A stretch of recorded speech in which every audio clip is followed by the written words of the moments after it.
Hi, welcome to another episode of Hot Takes. So, in the fallout of the Lucy Powell dog whistle scandal, should we call it, the Labour Party have felt necessary to go out and do some bridge building, walk this back, reverse ferret what is being implied by Lucy Powell's disgusting comment. And so they get the embryo out. They get Wes Streeting out to go and talk to Trevor Phillips this morning. Now, first of all, why him and not her? Why isn't Lucy Powell out there discussing it, making the right noises, apologising, admitting that she is a complete and utter word? Why Streeting?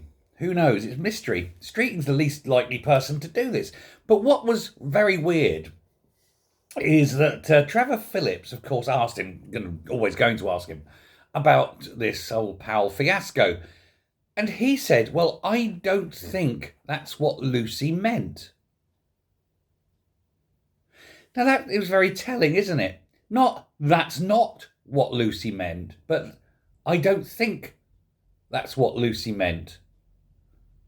Well, how the hell does he know what Lucy meant? Was he guessing? He's obviously trying to cover up for the toothy bint, the gobshite.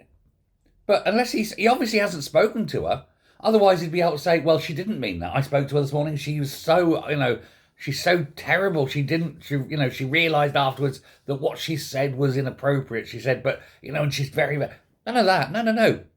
I'm going to take a guess that that's not what she meant. No. So he hasn't spoken to her. And he's just been wheeled out to do this apology. Then he talks about, she went on X and apologised. No, she apologised for not being clear. She didn't apologise for saying it.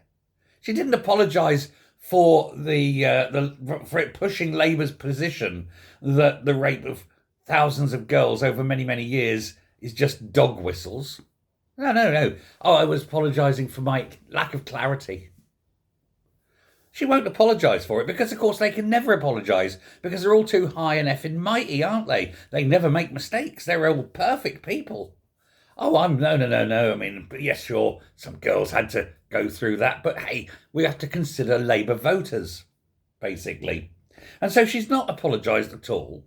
She's trying to bullshit her way through, apologise. Oh, I apologise for saying it in English. Oh, I apologise for sitting in that chair while I was saying it. I apologise for not being very clear in how I show complete and utter disregard and contempt for the people of this country. But she's certainly not going to accept any kind of wrongness for saying what she undoubtedly, heartfeltly means.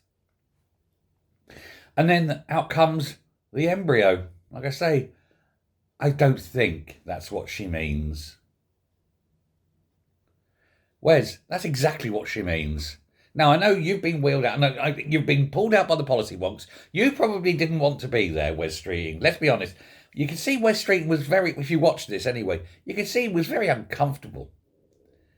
And, despite everything else, it's not his fault for once. This is, he's bad enough in other ways, but this is not him. It's not his fault. He didn't say it, but they needed someone to be wheeled out to try and brush this under the carpet, and Wes drew the short straw.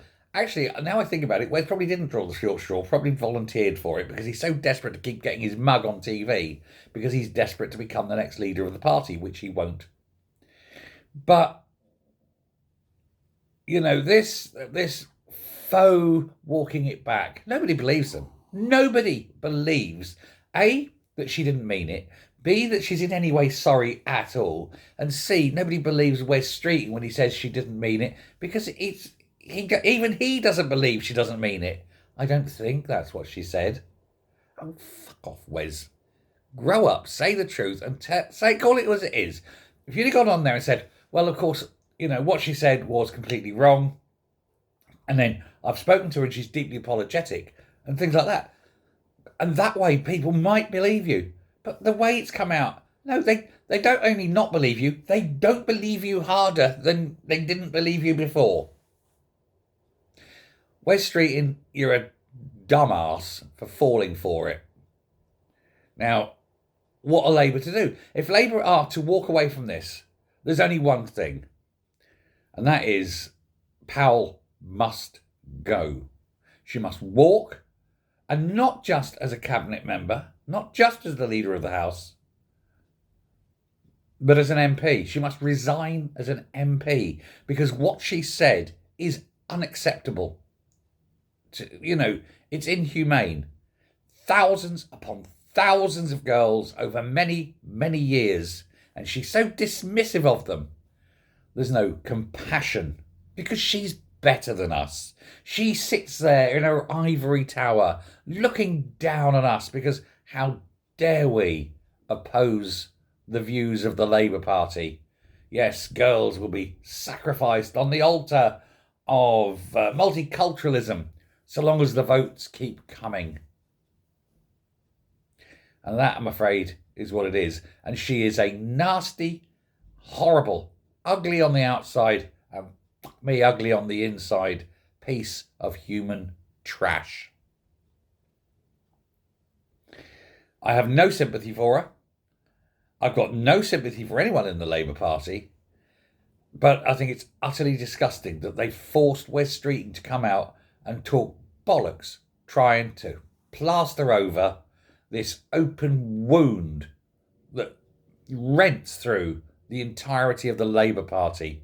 Their predilection for child abuse, their predilection for the most awful, degenerate, low-life scum things.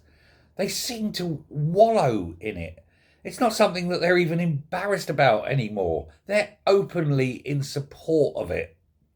Let's not have an inquiry, because that would be embarrassing for us. Yeah, look, never mind those girls. We'll just brush it under the carpet and pretend it didn't happen, like all the other terrible things that's gone on in the party. Shush, no one mentioned Pye and Harriet Harman. Shush, no one mentioned Starmer and Savile in the same breath.